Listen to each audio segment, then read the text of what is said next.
Okay, I'm All gonna right. take a So photo so I can tag the Instagram. So everybody do a funny face. oh yeah. Same one I did last week. Perfect. Yay! Boom. Good stuff. All right, Taylor. Well, you can stay I'll on let if you y'all want, or get you into can. it. Yeah. All right. See you, Taylor. Dude, we have to have you Thank back you for again. That was having me. awesome. Thanks That for was coming awesome. So on. we're gonna Nice have to you meet back you. again. It's gonna be great. Yeah. Of course. Next time I'm in Bakersfield, I'm gonna come see y'all. Yeah. Oh yeah. We'll take you out to Luigi's. Oh yeah.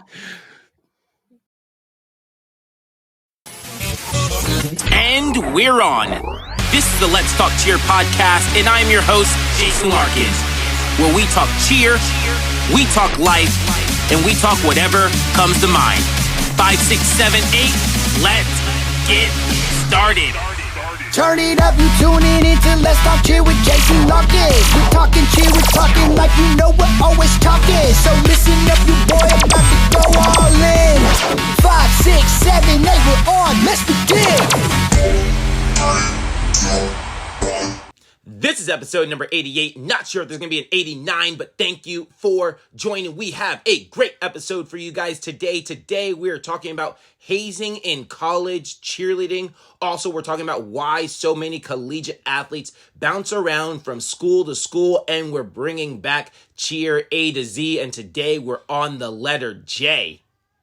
If it's your first time here, thank you for checking out the show. I truly appreciate all of our new listeners. I appreciate all of our old listeners as well, but you will definitely want to subscribe so that you never miss an episode. And if you're on YouTube, now is the time to smash that like button. Guys, I used to say this all the time like a year ago, but I'm gonna bring it back. If you like the video, then like the video. I would truly appreciate that. Anyway, here we go. Shout out to my mother, Sheila, Claire, Sarah, Robin, Adriana, Chanel, Tamara, myself, my mysterious supporter, Heather Peterson of Flipside Pablo, and our newest mate, Michelle. Thank you for all of your donations. Our show is better because of you. If you want to financially support the show, the link is in the show notes. The link is in the description.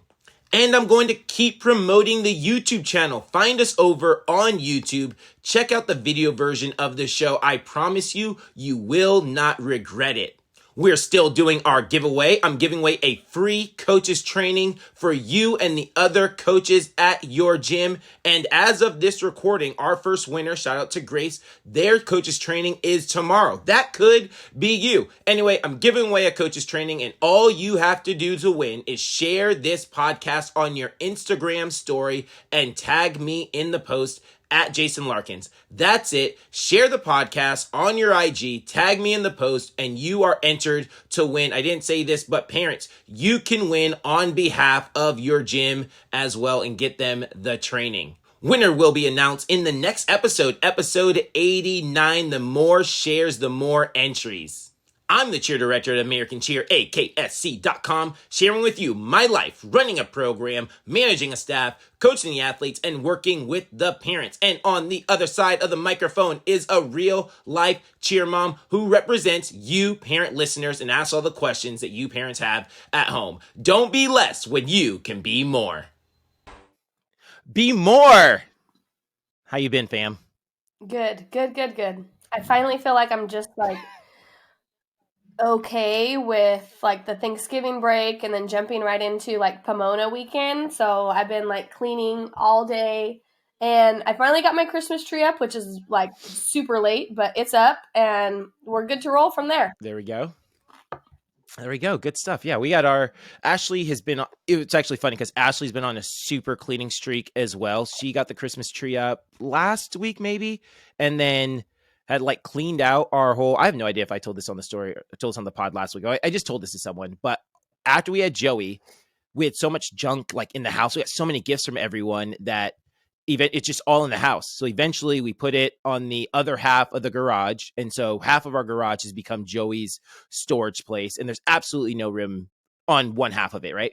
And so Ashley was like, I'm cleaning it out. And so she got in this huge cleaning spree, cleaned out the entire like half of the garage, cleaned out, our linen closets. And I keep my closet a little bit neater. And by a little bit, I mean a lot neater than Ashley does. So she cleaned out her whole side of whatever Jurassic Park that was.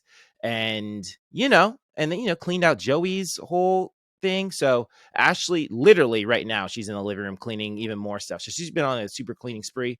But yeah, little spring, winter cleaning. And, as you know, it's Christmas parties galore. Been going to all those lately. Went to Junior Blues yesterday. Had the staff Christmas party. Actually, had the AKSE Christmas party. Staff Christmas parties coming up this week. And so, caught up on some cheerleading. Watched some, what was on this weekend? American Grand. So I watched some American Grand, just the teams I really compete against. Didn't watch any Worlds teams yet. And then Battle of Big Top was this weekend. So didn't watch any of that, but I'm sure I'll catch up on, those teams, eventually. But anyway, B, I want to hop straight into the episode real quick. I do not keep my ear to the street the way I used to. Before, I used to be really well informed on everything going on in the cheer world. I'm not as informed, but there is a girl I follow on TikTok who's just always spilling the tea. Like, hey, here's what's going on in cheer. And I'm like, oh, turns out CJ is not dating Jillian. And I was actually wondering that he's not dating her. They're just roommates, which I didn't even know they were roommates. Didn't find that out till Taylor said it. Anyway, but Taylor is always spilling the tea. And so we've invited Taylor on to tell us, what is going on in the cheer world. So Taylor, welcome to the show. What's going on in the cheer world? So as of December 5th, the Sam Houston State University Spirit Program has been told by the university that they are not allowed to compete not only at NCA, but NDA and their mascot. So everybody has just been going crazy about it. I've had alum in my DMs. I have had the dance team in my DMs. It's been the wild, wild west, as I've been calling cheer lately. So this is due to alleged hazing. And now that there's also video footage of the alleged hazing, which is, they call it cat-tizing. So essentially they go to their fountain on campus and they cat-tize all of the new members, which, that can be taken a lot of different ways. So they have a petition with about 15,000 signatures on it that I saw. The university cut their travel budget by about $47,000. So there's a lot going on right now with that program, and it's sad for them, and it's also sad for Weber because now, as of right now, they don't have anyone to go against in their division. Yeah, their biggest competitor. Yeah. Are there any other teams? It's just a random question. Yeah, I haven't followed. SFA is not in the division anymore. And were they the only two? Austin P, do they have a large co-ed still? Do you know? I'm not sure. There you go. Well, either way, even if Austin P did have a large co-ed, Sam Houston was definitely the biggest competition against Weber. So crazy. Yeah, I didn't even think about how that impacted the division. So really crazy. So I'm guessing it's like, so video footage is actually out. They're not competing as of now, and they've been caught hazing. Dude, that's pretty nuts. All right. Anything else you need to catch us up on, Taylor? Team USA Cheer, they started fundraising for they go to ICU every year. So now that they've announced their list, all the members have it in their bios on Instagram. They are fundraising. Louisville announced they're doing a clinic, January 23rd. So that's a big heads up for that. And I think Kentucky's been making some personnel changes. So I've been paying very close attention to that because that's obviously, since I was back in the day cheering, they are just, as far as like UCA style goes, the top. So I'm following that pretty closely as well. Dude, all right. Well, Taylor, we're going to have you back on the show to keep us updated on everything else. Taylor, if our audience wants to follow you and just know everything that's going on in the cheer world, how can they stay connected with you? So I am on TikTok all day, every day at the Taylor Ray, RAE. And then every Tuesday on my Instagram stories, I do an anonymous Q&A. So we talk all things cheer without your name being attached to it. So that's always fun. Keep it interesting. Same screen name. It's the Taylor Ray, RAE. There we go. Thanks for hopping on. Yeah, thanks for having me. I'm a big fan of y'all. Likewise. Well, it seems that hazing is alive and well in college cheerleading. Not that it's what guys, don't cancel me. I'm just saying that there is still hazing going on in college cheerleading back like when I was cheering. It's pretty crazy because I'll paint this picture for those who've never been involved in college cheerleading as an athlete or as a coach or whatever the case may be. If you're a parent and you're just like, oh, so the definition of hazing is like really, really broad. So lots of things are considered hazing. Like we have the normal things that we consider that everyone would consider hazing.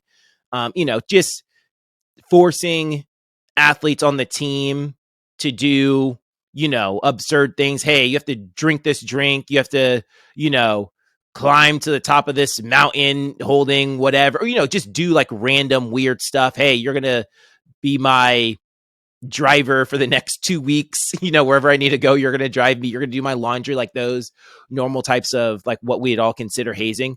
But the reality is like the definition of hazing is so broad that it really constitutes anything that like separates like the rookies, and it's usually rookies that you haze, that separates the rookies from the rest of the team, right? So when I cheered at Palomar, this actually would have been considered hazing. Now, I don't think anyone's going to lose their job over it necessarily, or that the team won't be able to compete at nationals because of it.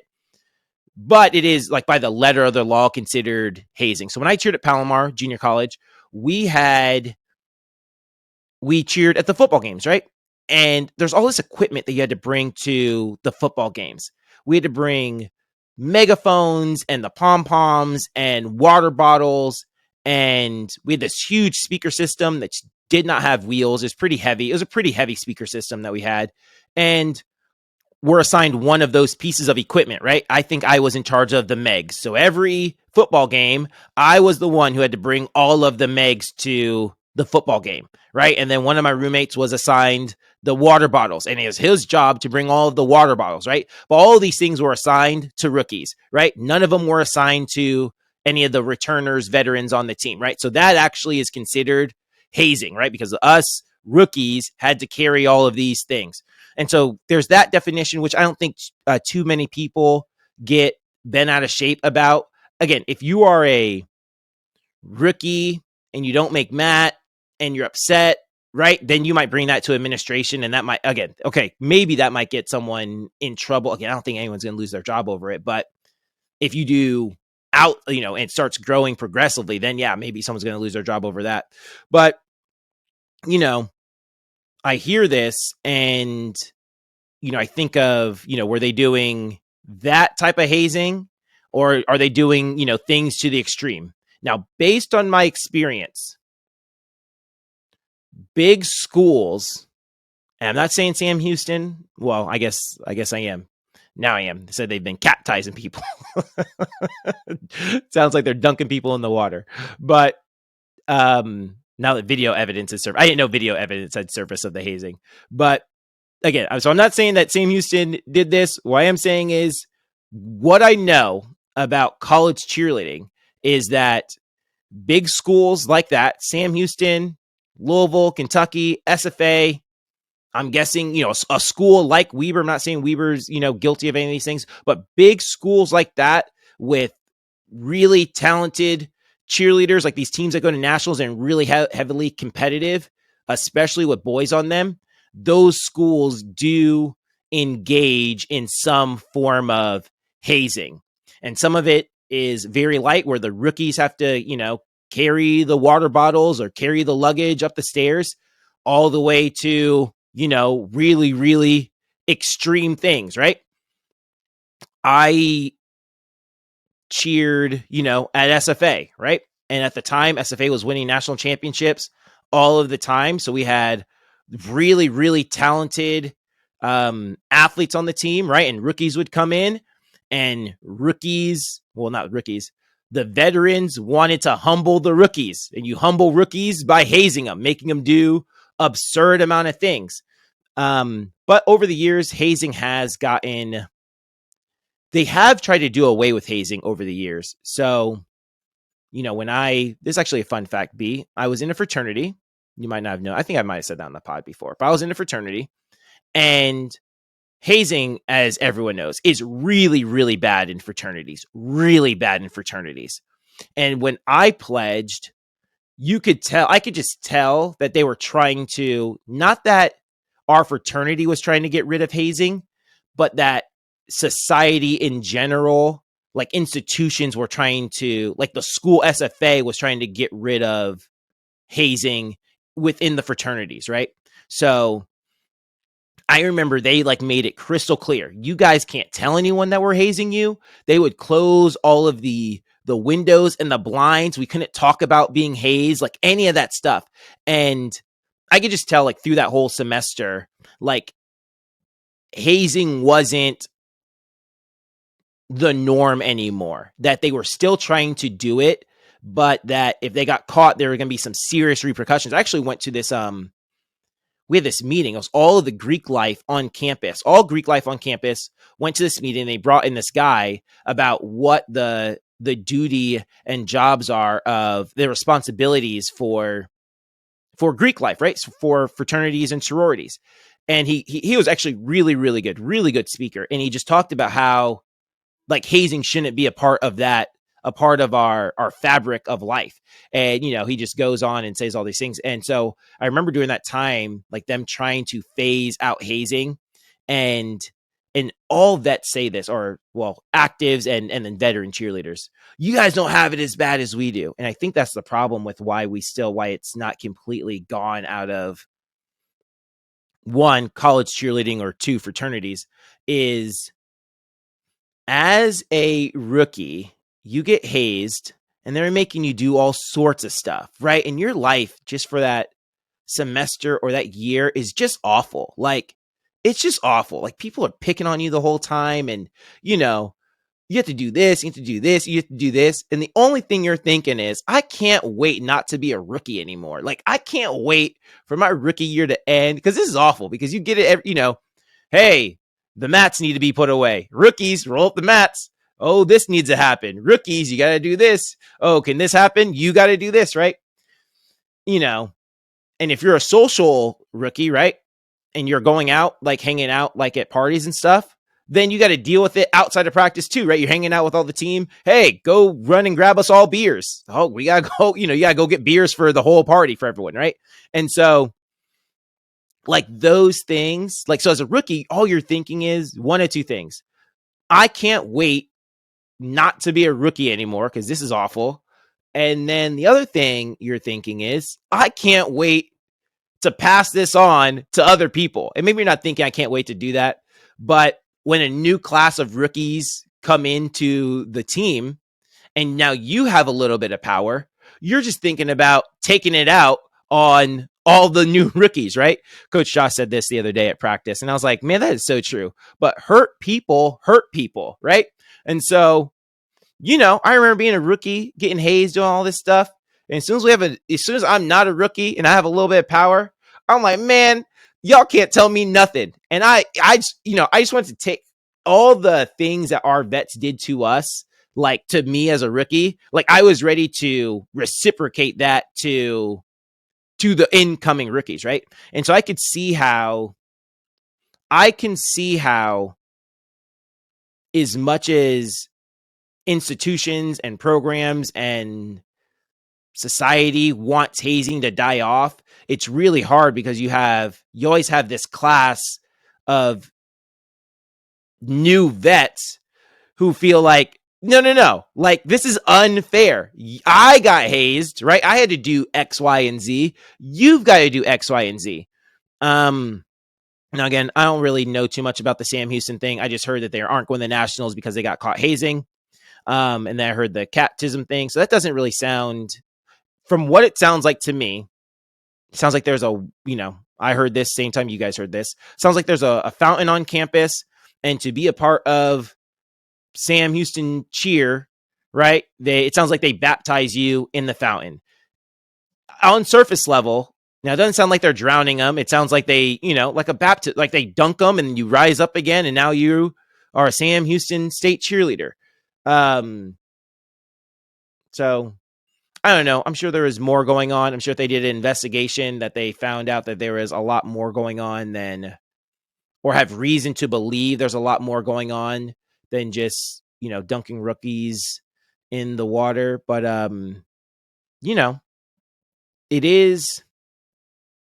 it was alive and well when I was cheering. And it seems to me that although it seems like the sport, it's not just, it's any time when there's people with power, because it was happening definitely in the fraternities. My school, actually, I'm just going off on a super tangent, but my school, like I said, I cheered at Stephen F. Austin State University. I was a Phi Delta Theta. They are no longer at SFA. They got in trouble for hazing, and they got kicked off of campus. And so we actually don't even have a chapter at SFA anymore.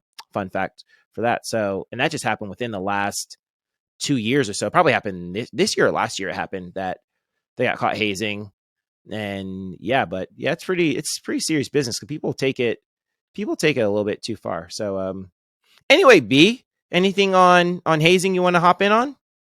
I immediately, when we talked about it, I immediately went to okay, that's what happens in fraternities or sororities. And I mean, I was never in a sorority or anything, so I don't know. But I think there's like you said, there's different levels to it. And I mean, I don't think baptizing them in a fountain was that bad. That's just my own opinion. Don't come at me for it. But obviously it was so much more than that, obviously, because by just dunking people in some fountains, I just don't see that being such a gigantic deal like it seems to be this is. So there had to have been a lot more. And I think it all comes down to, like you were saying, no, if I had to be the rookie, then this person has to be the rookie. I think it takes those couple of people to stand up and be like, no. Just like you say, I'm breaking the generational curse. Okay, I'm breaking this hazing curse. It just takes those few people, and we need more of those people in this world, to just say, no, we're done. We're not doing it anymore. Because I know as a mom, I'd be so irritated if it happened to my girls, which brings me to, it wasn't very bad, but as they're, in 7th grade and they made the cheer team, there were some girls on their cheer team that were like, you're in 7th grade. You're a Sevi. You're not, no, only 8th graders can do this. And I hate to be this person, but I'm going to be this person right now. These girls were telling my daughters this, and I'm thinking, they're full on athletes. They are in the gym Monday through Friday. Sometimes it's an all weekend thing if we're traveling. They've been doing this cheer thing longer than these girls that were saying that. So, sadly, I'm just I'm just going to say it. They have a lot of skills for you to tell them no, it just really frustrated me. So, I mean, they didn't, it wasn't full force hazing, but it was still, they were being, because they were the newbies. They were being semi-hazed, if you want to call it. And so as a parent or as a young adult going into these things, I don't think it's right. I don't, but it's going to take those few people. It's going to take a couple people to stand up and say, we're not doing this anymore. And the whole, you can't tell anybody that we're hazing you. Absolutely not. Maybe I'm just a stronger person than more people, but if someone tells me you can't do something, clearly there's something wrong with it. You're not supposed to be doing that, So they know it's wrong. They're afraid they're going to get in trouble. If I was in that position, I'd be like, oh, you told the wrong person that, because I'm going to let my lips flap, buddy. I think it's sad for the ones that, didn't do, I don't know. Didn't read too much into it, but I think it's very sad for the ones that, might not have done the hazing, or the ones that were the victim of the hazing. And then, it's taken away from them now due to, majority of the people or some of the people that did this. So I definitely don't think it's right. I think it stinks for those people that have to suffer the repercussions of it, of being innocent. But I think we don't really realize it, but more often than none, it's done a lot in a lot of different things. You know what I mean? Like, Mm-hmm. even if you are new, joining a new cheer gym, I know coach wise, like for us, I don't think that's done, but if you listen to the athletes talk, you're like, oh, they're new, so they don't know how to. I mean, maybe they don't treat them wrong or anything, but Mm-hmm. things being said can hurt people's feelings or Yeah. things like that. I think it's Yeah. done a lot more in a ton of your work, your gym. When I say gym, I don't mean cheer gym. I mean like the actual workout gym.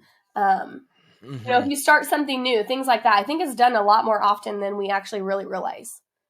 Yeah, and you brought up a good point with the sevies. I had never heard that term before. I heard it. I haven't heard that term until I moved to Bakersfield, and I remember hearing the kids one day like said something like, "Oh, you're just a sevy," and I remember hearing that, and I was like, "Oh, that's what they call. That's what the eighth graders call the seventh graders."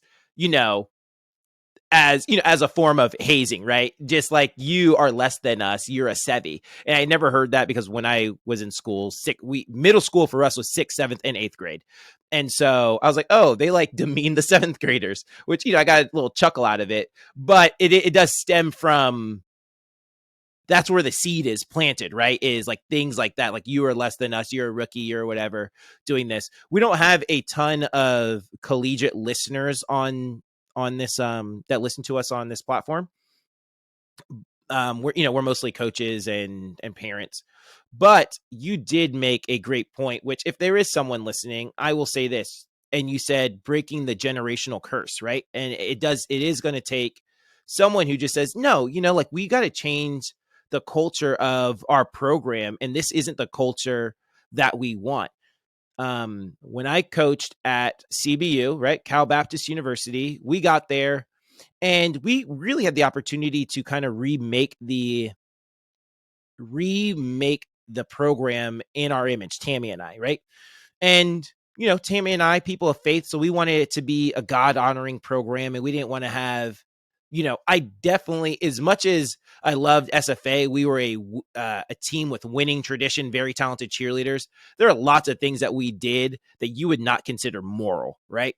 And so, although I wanted to have a winning tradition like SFA, I wanted to have a moral program, like a program that I would want to send Joey to, right? A program that I wouldn't be ashamed of, to recruit parents and be able to look them in the eye and go, you should send your daughter here to our program, right? And so because we have a combination of two things, one, Tammy and I wanted to have a program that we could be proud of, right? Morally. And we had especially when we first got there, a lot of very moral athletes, kids who grew up in the church with, I'm not saying every Christian kid is, does everything perfect, but we had a lot of really good kids in our program, right?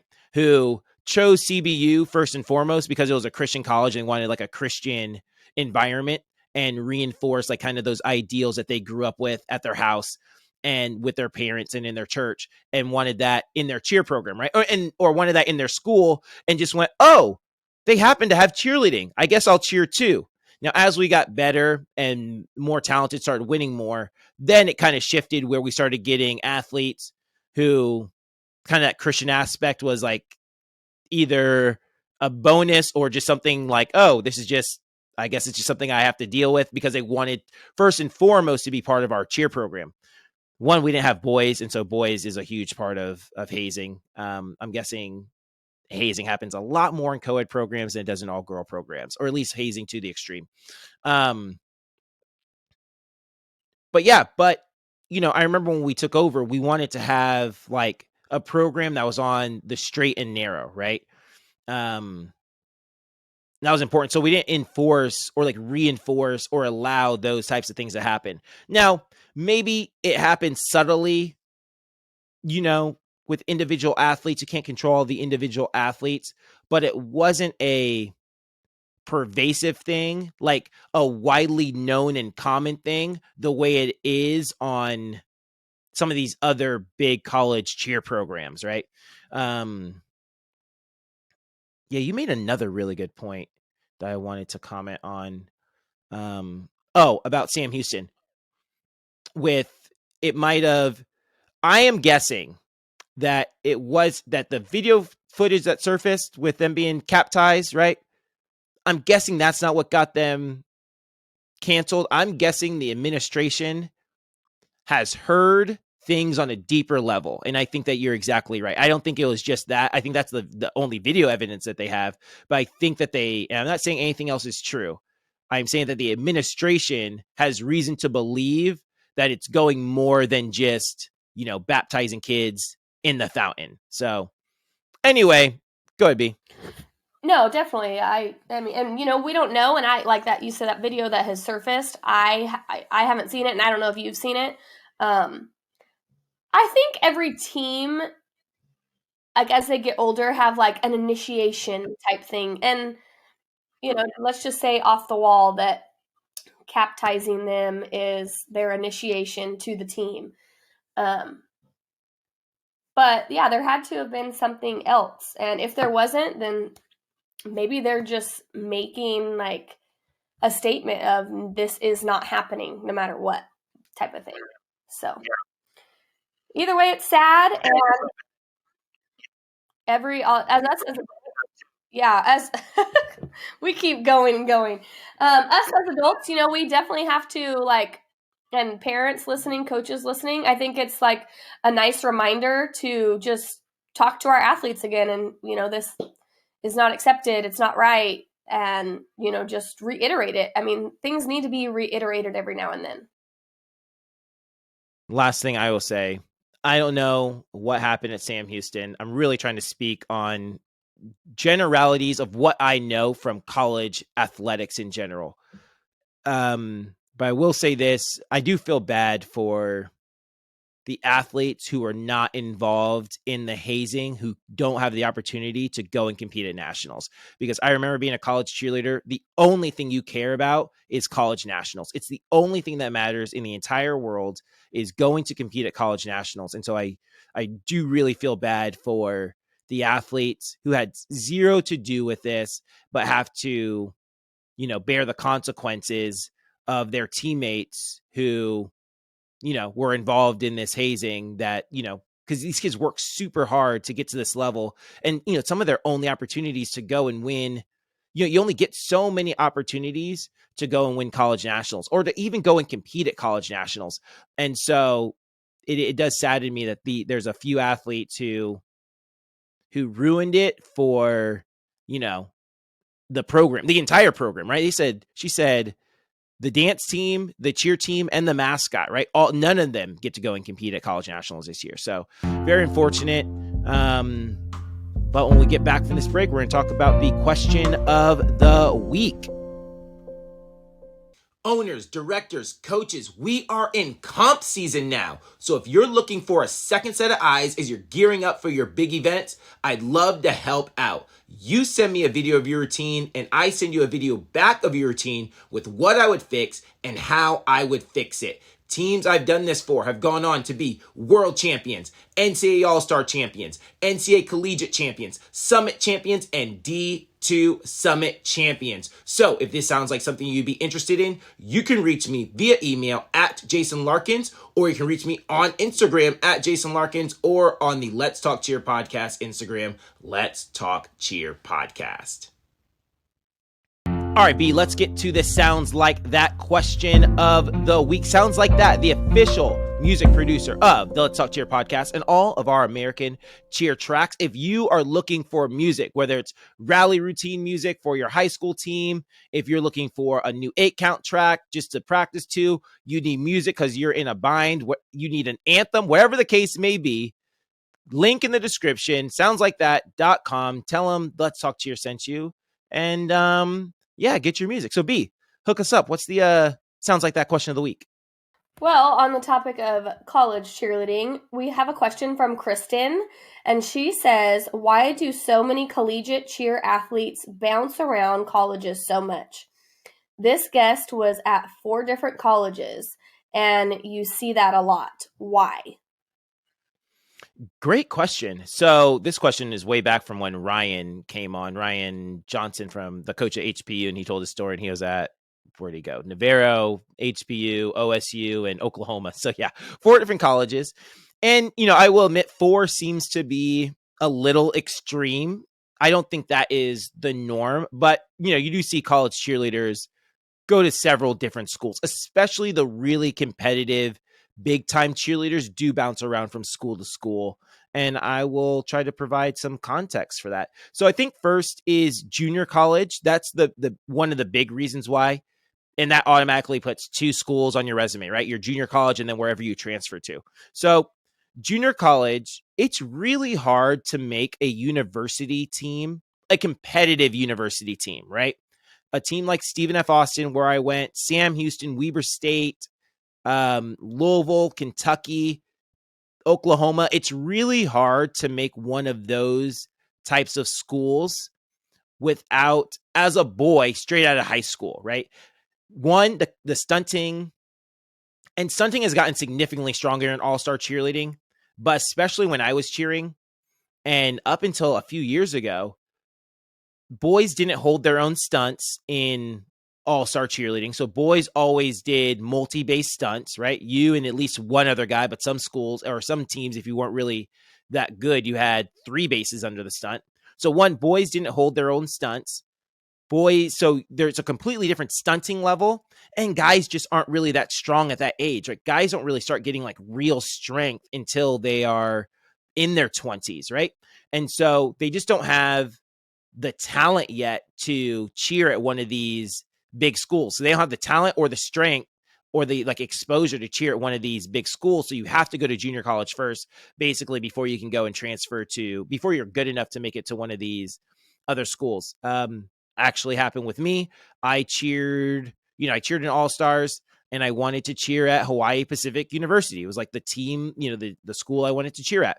And was it nearly good enough? I couldn't do any of those stunts, right? I could do like a toss lib, right? Pretty basic co-ed stunt, but they were doing full ups and rewinds and all these like elite collegiate, skills.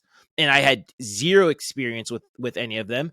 So I sent in my tryout video to HPU, got cut, was like, okay, what am I going to do now? And decided I was going to go to Palomar, college, went there 2 years, learned how to do college stunts, got significantly stronger. And, by the time I was done at Palomar, I was able to transfer. I actually went and tried out at HPU, right? Sent in my tryout video, made the team at HPU. Now, as I've said already a couple times on this podcast, I did not end up going to HPU. I ended up going to Stephen F. Austin. So why did I go to Stephen F. Austin? So I think the other reason why we find cheerleaders bouncing from school to school, that it isn't really what they were looking for in their school. Me, I go to Palomar, which is a college, but it is a junior college. So it's kind of like 13th grade. It's kind of this hybrid, it's not high school, but it's not the big university experience that I want after going to Palomar. Like I want a big university experience and just want that whole experience, right? And I remember going on my campus visit to HPU, and HPU is kind of a weird. It's like it's in Honolulu, but they don't have like a main campus. Like they have classrooms that are in downtown Honolulu, right? So you'd see like a Starbucks, and then like right next door to the Starbucks is like your classroom, is like your math class. And then right next to your math class would be an H&M, right? And so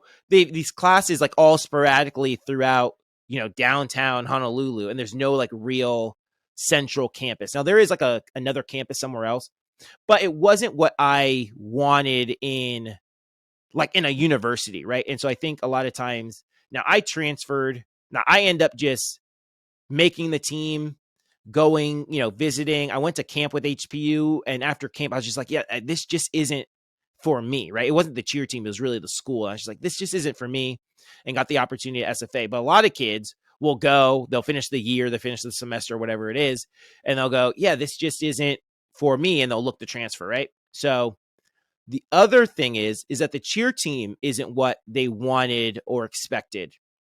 So the cheer team isn't what they wanted or expected. Now, especially, and I'm not talking about all college cheerleading teams. I'm talking about the ones that are really competitive, the ones that go to NCAA nationals, the ones that go to UCA nationals, these really competitive teams that are more like our all-star teams that we have, not the ones that are more like high school, teams where they're just really focused on game day. I'm talking about the ones that are really competitive. Teams that are really competitive, those kids are going there first and foremost because of the cheer program. Like, that's the only thing that matters to them is the cheer program, and everything else they'll figure out after they make the team that they want. And so, this is another true story. I was at Palomar, didn't know really what I wanted to do, what I wanted to major in. And now I have to, I'm applying to schools. You have to declare a major, right? And I remember reaching out to my high school counselor and being like, hey, I want to be a coach. That's what I want to do. What should I major in?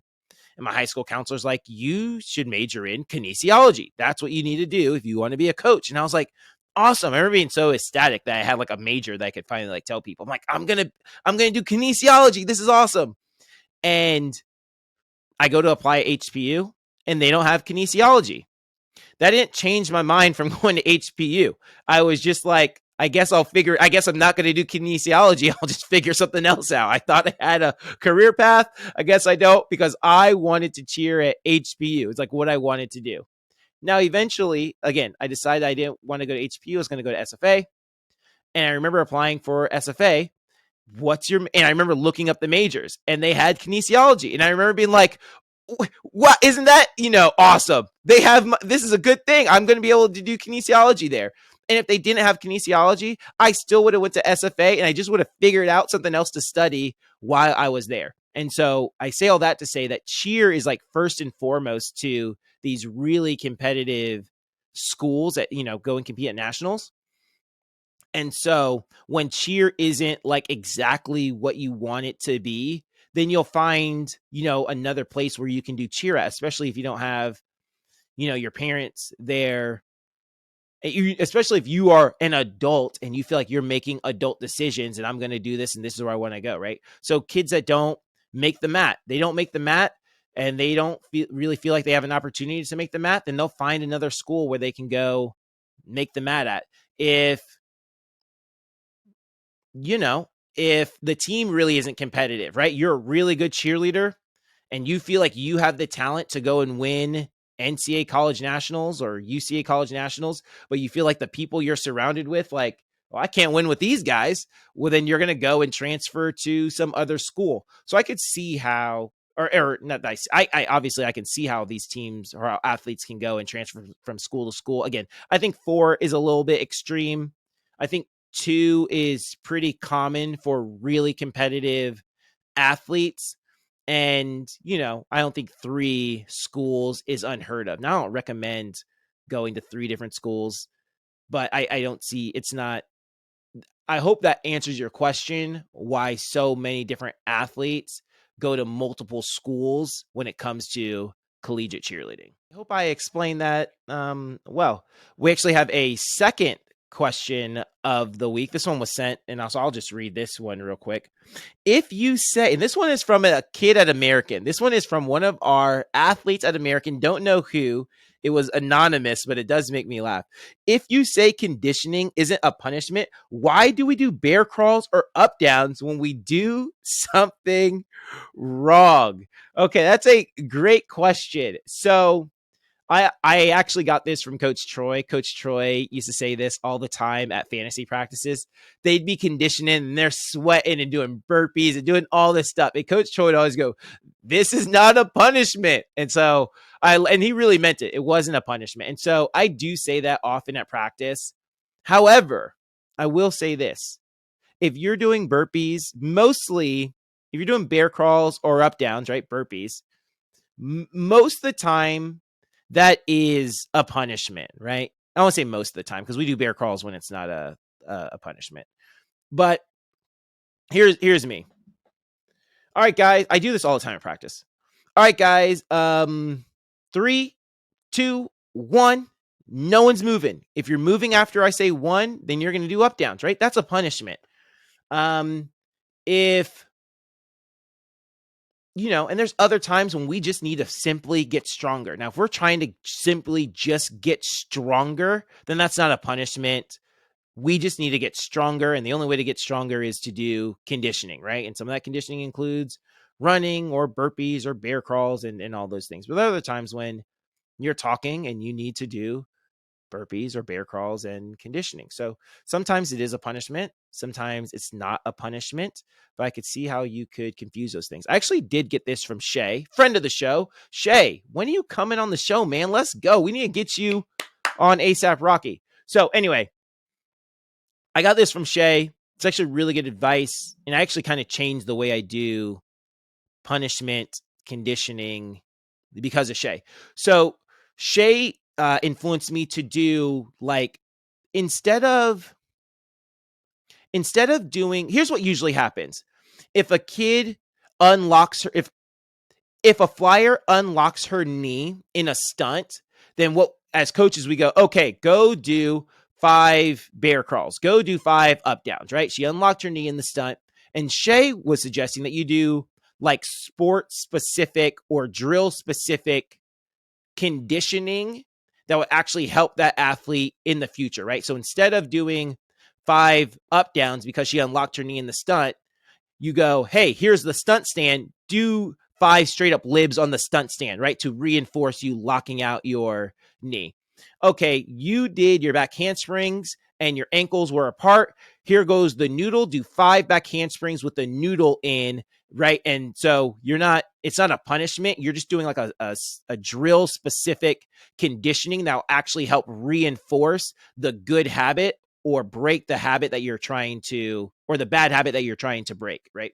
So that's actually really good. I actually do a lot more of that. After Shay told me about that, I've tried to do a lot more than that. But there is a time when you're just frustrated and you're just like, no, do 5 bear crawls. So whoever you are, athlete, I'm glad that you listen and to the show. I'm glad that you sent in a question. I hope that clears up any misconceptions we have over conditioning as a punishment. But that being said, B, what you got? I'm just thinking about the conditioning question, because the girls had told me within the last week they're tired of their school teammates complaining about conditioning because it's not as bad as conditioning is at American.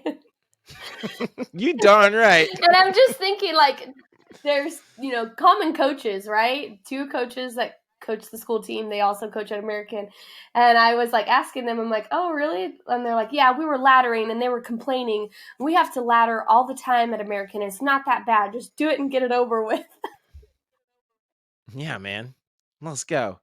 That is such a good laddering. That is like my favorite thing to do. Like the kids get like in shape doing ladder. It's like my favorite thing to do. I got that. Shout out to Trisha O'Connor, my coach at SFA. She's the one who taught me that. But yeah, so there you go. Conditioning. We do it. Make it happen. Get strong. Get weak. You know how it is. But yeah, so let's get to our break, and then we'll hop into Cheer A to Z. We brought it back this week for you guys. All right, guys. So for those of you guys who are new to the show, we have our segment Cheer A to Z, and this is when I pick a random letter in the alphabet. It's not really a random letter. We usually go in order. So we go in order through the alphabet, and each letter has a coach tip associated with that letter. So today we are on J, and J is for John Wooden, Coach John Wooden, who, in my opinion, the greatest coach to have ever lived. So Coach John Wooden, he coached basketball at UCLA in the 60s and 70s and just had a fantastic program. Just a fantastic program. He wrote lots of books, and he just had this philosophy on how you should, coach and structure team practices and treat the athletes and how to be successful.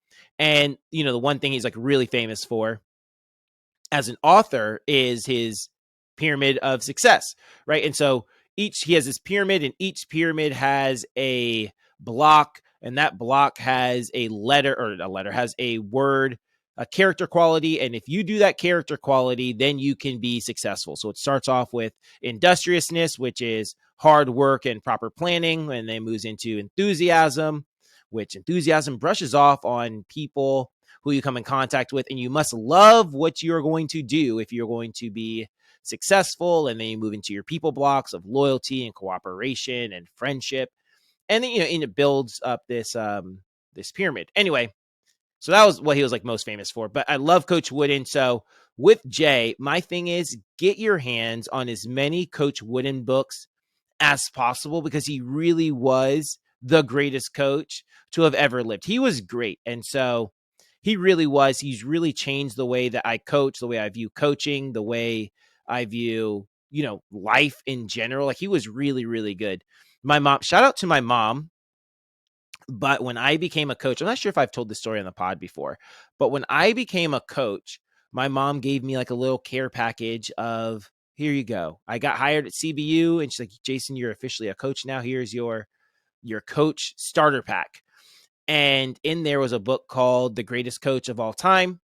And it was about Coach Wooden. I don't think he wrote anything in there. It was just about people who had been people who had been coached by Coach Wooden, or people that Coach Wooden had influenced. And so I'm just going through this book and I'm like, man, this guy is absolutely great. This guy is awesome. And so I read that book. After that, I got Pyramid of Success. After that, I just read every Coach Wooden book I could get my hand on. Actually, this is a fun fact. So what we're doing right now is cheer A to Z, right? Go through the alphabet and just give you a different random letter. The original cheer A to Z is actually based on a Coach Wooden book. So I'm not sure if you knew that, B, but it actually is based on a Coach Wooden book. One of the books, I can't remember the name of it, but I'll put the link. I'll get the name of it, and I'll put the link in the description. I'll put a bunch of links in the description for my favorite Coach Wooden books. So one of the books was about Coach Wooden's 7 mentors that he had, and then 7 people that he mentored, right? So it's one book, 7 people that mentored him, 7 people that he mentored. And with those people that he mentored, they actually like wrote a chapter of the book, right? And so when I get to that part of the book, there's one guy who looked up to Coach Wooden, and he just wanted, him to mentor him and get some time from him. He's like, I just want to spend an afternoon with you and learn as much as I can. So this coach took a yellow legal pad and wrote down the letters A through Z and tried to come up with questions A through Z. I'm going to come up with a question for A. And, he's a basketball coach. They're all basketball questions, right? And he comes up with these 26 questions, and he asks Coach Wooden, and he goes down the list, and, he just wants to have efficient time with Coach Wooden and be able to cover all sorts of different things in basketball. And I was like, wow, it's such a creative idea. I loved it. And I know I've told the story on the pod before, but I loved the idea so much that I came up with 26 cheer questions. And I was like, I'm going to do that. And I went and called every coach that I knew from a big program. Oh, I know a coach at cheer athletics. So I called the cheer athletics coach and went A through Z. I know a coach at Stingrays and went A through Z. I know a coach at Ice, A through Z. I did this with all those coaches and learned like so much that summer when I did that with that handful of coaches, 5, 6 coaches, whatever it was. And so, yeah, I got that from Coach Wooden. So a bunch of really good stuff. Coach Wooden is the man. He just changed, again, my perspective, and will change your perspective on how to be a great coach. And I'm guessing how to be a great parent. One of his quotes in one of his books is, do you run your team the way you run your family? He said, no. Or wait, do you run your teams the way you run your families? Like, no, I run my families. No, how does it go? I run my teams the same way I run my family. Sorry, that's how it is. So anyway, but B, I just had a great idea now that I'm thinking about it. Let's hear it. Because I loved that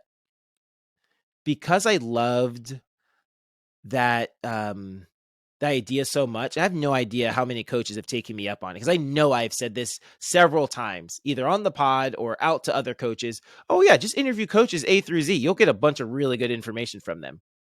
We should do it on the pod. And bring it back and invite coaches on and go, hey coach, we're going A through Z with you. record it as an episode and post it. Cause I'm telling you, we will get some really, really good, insightful stuff that will really help, coaches at large. It will be awesome. It really will be awesome. So I think we should do it. I hope you agree. Yeah, let's do it. There we go. We're doing it, B. Anyway, but I guess that's it for the episode. Is there anything else we need to talk about? Nope, I'm good over here. There we go. All right, we're doing this cheer A to Z with coaches. We're bringing on. So coaches, if you want to be a part of the collective who actually participate in A to Z, hit me up in the DMs. Like, I'd love to, share my knowledge, and we'll make it happen. Other than that, like this video, share it, subscribe, leave a 5-star rating, make a donation. Until then, 5, 6, 7, 8. We're out. Hey, Let's Talk Cheer podcast listeners. Although this episode has come to an end, there are a few other cheer podcasts out there that you can add to your weekly routine. If you're a gym owner or gym director and want to dive more into the business side of things, then check out the Connecting People and Profits podcast with host Dan Cotton. If you're a former cheerleader and want to hear the success stories from other former cheer athletes after their cheering days are done, then you'd love the Life After Cheer podcast with host Danielle Donovan. And if you're a cheer parent and need another cheer parent to relate to and want to hear things from a cheer mom's perspective, then the Cheer Mom podcast is for you. Check one of them out, check them all out, and we'll see you guys next week. Thanks for watching the Let's Talk Cheer podcast. Definitely subscribe so you never miss out on anything from the show.